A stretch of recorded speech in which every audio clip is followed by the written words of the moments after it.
Hello everyone and welcome back. In this video I want to show you what's in this vintage case here, in this pen case.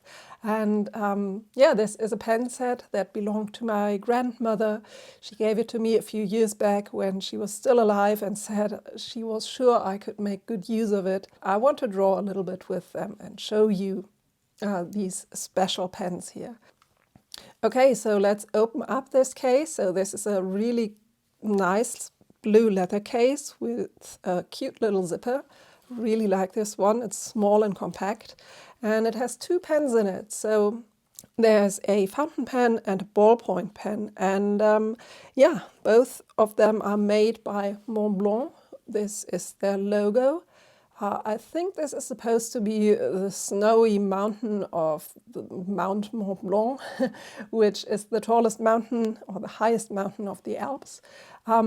It's in any case, it's a really cute logo. And as far as I know, Montblanc is not a French company, but it's a German pen company, which has been around for quite a while. And I thought this was really fitting because my grandma, when she bought this, and most of the time when she used this, she lived in the same city as the company was based in Hamburg, Germany.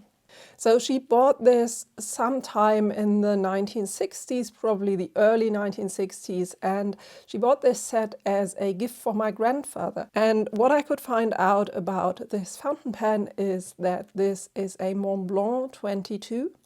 It has this piston mechanism. This means you can really just put the pen into an ink well, and then by screwing this top part here, you can fill it up. And it also has this gold nib. So apparently this is a gold tip with 14K gold. Not sure about the accuracy of this information, but this was what I was able to find on the net. It has a fine to medium line, I would say. It's a bit broader than a Lamy F-type nib, I would say. So let's just draw with it. These are all made with the same pen, by the way. So you can see it has a very nice flow to it and a very nice variety of lines. So I rarely use this fountain pen because I don't want to break it. And I remember the last time I used it, it felt a bit scratchy. So I gave it a good clean with a fountain pen cleaner. And since then, it has worked quite nicely. So it has good ink flow now. And about the ballpoint pen, I'm actually not sure if this has a name, but I thought the mechanism was quite cool. So to bring out the tip for writing, you push this small lever here. When you're finished writing with the pen and you want to put it in your pocket, as many men did in this era, then when there's something in the way, the pen will close up. So no more colored ink stains with this kind of pen. And I thought this was just such an endearing story. So let's try out how this pen works for sketching. I'm particularly interested in the fountain pen here, how this will perform on nice drawing paper. The ink I'm using in this is this particular type of ink. This is diamine in the color emerald. So this is classic fountain pen ink. It's not waterproof or anything. I don't want to put in any fancy modern water resistant ink into this vintage fountain pen because I would be really sad if it broke down. So I've already created a drawing that will help me to make better decisions with my line work. So I'm not necessarily tracing the pencil drawing here, but it's nice to have a framework that you can base your decisions on. And I've chosen ivy for this because I think it's such a beautiful plant, and it's also one that my grandma really loved. She sometimes used to cut some of the vines outside and brought them in to put them into a vase next to some flowers. And yeah, somehow this reminds me of her. And I'm taking my time here with each line, although it doesn't look like it because I've doubled the speed of the footage here so that you don't have to sit through all of my drawing action in real time. I'm trying out a little bit of how I can add some hatching, some shading. Yeah, I was quite undecided because this fountain pen is not a tool I work with very often, and it has quite the different line quality from the other fountain pens that I have. It's quite broad for my liking, but still it gives these beautiful dark green lines.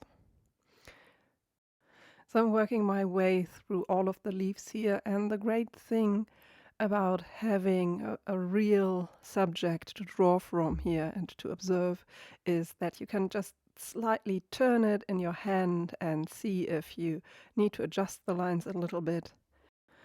And this is one of the many advantages of drawing from life. Yeah, I'm adding more hatching here. I'm really not sure about my shading technique. I think I need to work on this a bit more, but it will all kind of come together at the end.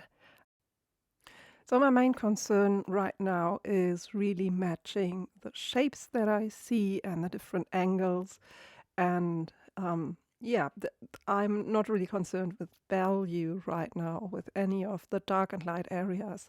I'm just trying out what kind of marks my fountain pen can make in some of the really dark contrasty areas. I'm also adding the sort of middle vein in some leaves. And what I find really interesting about this is how the different leaves overlap and create these really intricate, interesting forms. Yeah, the leaf that's overlapped by the others has this really nice dark cast shadow. So I thought it would be nice to get some contrast into the drawing and see where I can adjust the values. So I'm mainly finished with the drawing part now, with the finding the lines and the angles and the shapes. And to be honest, a lot of the heavy lifting I'd already done when I did my pencil drawing. Yeah, and now I can add in those contrasty bit, those dark areas with a bit of hatching. And I think it's at this stage that I started to feel a bit more comfortable with this tool. So up until now, I felt pretty tense and a bit inhibited with this new drawing tool, and now I'm starting to see how I can have a little bit of fun with my mark making. And I think this is also really, really showing in the kind of more free and expressive marks that I make. Not that I want to say that this is a masterpiece in hatching or as a drawing really, but it started to be a bit more fun. So I'm jumping from leaf to leaf, trying to find out where I can darken some of the areas where you can see a bit more contrast. And you can actually see it on the left. It's quite subtle. And I'm sort of changing the leaves into these high contrast, light and dark mix that is really more graphic than the original. And as I'm making my marks, I'm trying to be considerate about the direction that the leaf bends into and where the veins go and where there are sort of these subtle light and dark areas, the structure of the leaf. How can I show this? These are the things that I'm thinking about here. By the way, if you enjoy this video, be sure to give it a thumbs up and subscribe to my channel if you want to see more. I'm just mentioning this because it really helps me if you do this kind of stuff. I don't want to nag you with these things. Yeah, overall, I would say I really enjoy this combination of the ink and this particular fountain pen, and I almost forgot to mention the paper because I know that people will ask. So this is Saunders Waterford Hot Press, a paper that I really like. And yeah, now I'm in the stage where I add these subtle details, little marks, kind of without pressure on the pen so that they will be a bit lighter. And these are, I could leave it like that as sort of an unfinished sketch. So I think it has turned out pretty interesting. I'm really happy with this. And I think I shall use this vintage fountain pen from my grandma more often for drawing now. So all in all, I hope you enjoyed this video. If you want to get a free guide on how to learn drawing, I have put it in the description. It's a great little guide that you can get for free when you sign up to my newsletter. And you can always support my work through donation on Patreon or through taking one of my courses. I would be so happy to see you there. So as always, thank you so much for watching, and I'll see you very soon. Bye!